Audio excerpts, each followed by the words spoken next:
Meeting শেষ হলো আর আমিরা ব্রেকেটের সামনে দাঁড়িয়ে আছি। দেখতে পাচ্ছেন অভিষেক মিটিং শেষ করে এখন হেলিকপ্টারের দিকে রওনা দিল। আর দেখতে পাচ্ছ ওর সামনে রিপোর্টার আস্তে আস্তে ওনাকে ভিডিও করছে। আর দিকে আমাদের দিকে পাবলিকের দিকে হাত নড়াচ্ছে অভিষেক ব্যানার্জি। আর মিটিং শেষ করলো। আর এই মিটিংটা হচ্ছে শক্তিপুর, মুর্শিদাবাদ, ওয়েস্ট বেঙ্গল। তো পাইলট কোনো একটা কথা বলছে। পাইলট মানে বলছে যে এখন হেলিকপ্টারটা একটু টেকনিক্যাল ইস্যু জানালো যে একটু ভিতরে থাকতে। আর দেখতে পাচ্ছেন কীরকম লোক। তো আরও যারা সাইডে নেতা আছে যেমন ইস্যু পাঠান, এই ধরনের বড় বড় এমপিরা আছে। তো সিকিউরিটি আবার যেখানে দাঁড়াবে সেখানে জায়গাটা আবার খালি করার চেষ্টা করছে।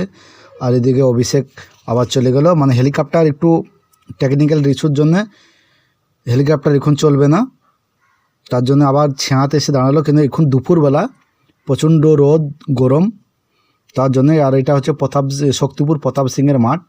তো বন্ধু, ভালো লাগলে লাইক, কমেন্ট, সাবস্ক্রাইবার করবে।